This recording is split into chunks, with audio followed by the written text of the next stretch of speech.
Hello guys! Hello Taurus! Welcome dito sa aking channel. Kapalaran 888, welcome. Alamin natin kung anong messages, vibration, gabay, energy para sa inyong lahat. This is timeless reading, Taurus. I hope na makaresonate ka. Nasang sulok ka man ng mundo. Naruroon. Tingnan natin, Taurus. Ano ba ang message na gustong iparating sa'yo ng ating universe?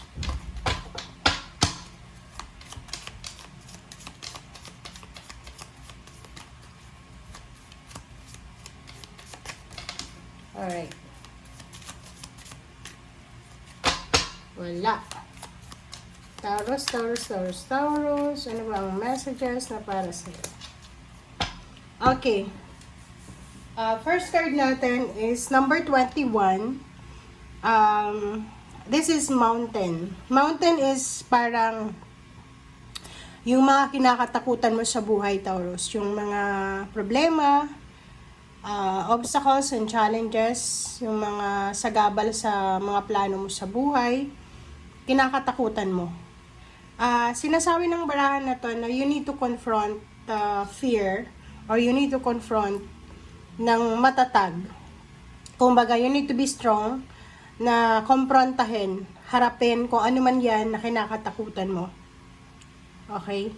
So, in order for you to in order for you to avoid, like for example, defeat, ibigay mo daw kung ano yung para sa'yo talaga. I mean, ibigay mo yung kaya mong ibigay. Like for example, relationship, kung natatakot ka na mag-isa, in a relationship ka, natatakot ka na baka iwanan ka, sinasabi ng barada na ibigay mo kung ano ang kaya mong maibigay. Kumbaga, para walang regrets, para hindi ka matakot, iwanan ka man niya, at least ginawa mo yung best mo. Okay? So, kung ano man ang obstacles and challenges na yan na pinagdadaanan mo or pinagdaanan mo, mapagtatagumpayan mo yan sa pamamagitan ng lakas loob. Kasi dito sa mundong ibabaw siya ngayon, mas advantage yung medyo hindi mahiyain and malakas talaga yung loob. So, para sa'yo, lalo yung iba na Taurus na medyo mahiyain kayo, kailangan yung kumbaga pag-aralan na mawala yung pagkamahiyain nyo. Okay? Kapalan ng mukha, parang ganun. Okay, Taurus.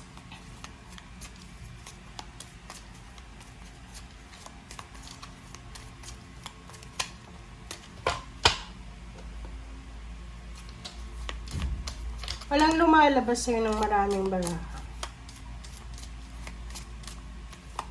Ikaw lang. Okay, let go. Let go, sinasabi ng let go card na yan na as you surrender the need to control, your relaxed energy rapidly attracts your desire. So, pag hindi mo daw kinokontrol yung emotion mo, yung actions, o yung kapaligiran mo, mas nakaka-attract ka ng maraming biyaya. Kasi, 'di ba pag halimbawa, yung relationship natin, sinasakal natin sa relationship yung karelasyon, even sa family, medyo hindi yun maganda sa kanila eh. 'Di ba? So, sinasabi ng barahan na just trust, let go, let God. Kung para sa'yo, para sa'yo. Kung hindi para sa'yo, hindi para sa'yo. Okay? Basta ang ibigay mo lang daw, or I mean, ibigay mo yung lahat. Kumbaga, lahat ng kaya mong maibigay. Okay? Pero magtira ka rin para sa sarili mo, syempre. Okay. Taurus.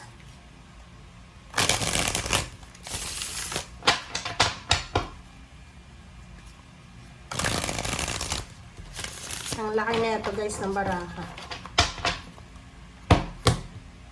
Okay.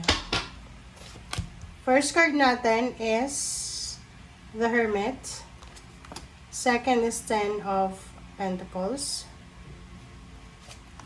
And 9 of Wands. And last card natin is the Chariot. Wow. Ang galing na ito, Taurus, ha? Plus, meron ditong 2 of Swords. Tapos, 4 of Cups. So, sinasabi ng baraha sa'yo dito na meron ka na naiisip na paraan. Like, meron kang naiisip na paraan kung paano mo mariresolve, masusolusyonan yung mga problema mo. Meron kang naiisip na tao na pwede mong lapitan para humingi ng tulong sa kanya. And kaya lang, nakikita ko sa'yo dito na merong 2 of Swords na parang nahihiya ka. Nahihiya kang humingi ng tulong, nahihiya kang mangutang, parang ganun. So, sinasabi ng baraha sa'yo ngayon na kung ano yung naiisip mong solusyon, gawin mo siya as soon as possible. Kasi, yung mga, kumbaga, solusyon na yan, tulong, hindi yan lalapit sa'yo kung hindi ka mismo hihingi ng tulong. Okay? Kasi hindi na uso ngayon yung tulad, di ba, sa panahon ng mga lolo-lola natin na sa kapitbahay, nagsishare-share sila kahit pagkain, gulay, or mga vegetable fruits, parang ganon. Tapos pag may bagong dating, kasama yung pasalubong, yung kapitbahay. Now, hindi na eh. Kung makikita mo, mararamdaman mo na sobrang selfish na ng mga tao ngayon. So, kung may kailangan ka, you need to ask for help. Kasi, wala talagang magkukusa na i-check ka. Kahit nga magulang, ngayon, siguro yung magulang, sobrang strict sila sa mga babies pa. Pero once na dumating na yung nakikita natin ngayon, di ba, 10 years old above, parang sobrang freedom ang binibigay ng magulang sa mga bata ngayon. Which is, sa panahon namin, hindi ganun ka sobrang free yung mga katulad naming mga kabataan noon. Okay? So, the Hermit, 10 of Pentacles, 9 of Wands, and the Chariot. Sinasabi ng baraha dito na mayroon dito na ikaw yan eh. Pagod na pagod ka na. It's either pagod na pagod ka na, Taurus, sa paghihintay kung kailan mo matatapos tong mga pinagdadaanan mo problema. Pagod na pagod ka na sa pagbabalanse sa pera, balanse sa emosyon, sa pamilya. Ang gulo ng pamilya mo siguro. Or even yung relationship mo. Kaya may mountain dito kasi parang ang taas ng mga obstacles and challenge. So, parang gusto mong lumipat sa ibang company pero hindi ka makakalipat because may kailangan kang tapusin kontrata. Parang ganun. So, nakikita ko sure dito na pagod ka na hanapin etong perang ito. Parang every night hindi ka makatulog sa pag-iisip na iniisip mo na siguro may experience ka naman sa trabaho, graduate ka naman ng college, pero nahihirapan ka na hanapin itong pera na to or itong stability and balance sa financial. Sinasabi sa'yo ng Chariot na huwag kang ma-disappoint, huwag kang mawala ng interest, huwag kang mawala ng focus. Kasi lahat ng pinagdadaanan mo sa ngayon, may rason yan. Okay? Everything happens for a reason. And pag nahanap mo kung ano yung gusto mong mangyari sa buhay mo, gawin mo siya as soon as possible. Hindi ka dapat naghihintay. Okay? And sa ngayon, halimbawa na hindi mo pa nakukuha yung kasi yung sinasabi sa'yo dito eh, ng Hermit na to. You need to pray, 'di ba? Halimbawa, marami kang gustong mangyari sa buhay mo, financial, emotional, and hopeless, helpless ka na, mag-pray ka sa Panginoon. Ask help and guidance. Mag-pray ka na sana bigyan ka ng Panginoon ng mga tao na pwedeng makatulong sa'yo, lalo na sa pinagdadaanan mo. And yung Chariot na yan, this is hard-earned success. This is the success na talagang paghihirapan mo. So, sinasabi ng baraha na walang madali sa panahon ngayon. Kailangan nating paghirapan, kailangan nating hanapin. Parang ganun. Okay? So, yun. Tingnan natin dito sa last deck mo.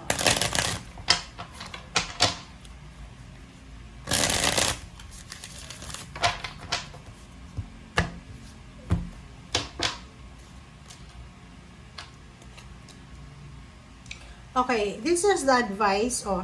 Diba? Tingnan mo, oh. Kung gaano ka, tapos eto, resonated din to, kunin natin.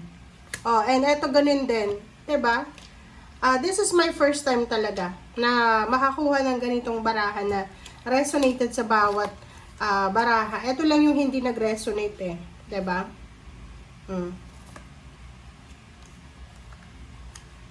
Tingnan mo.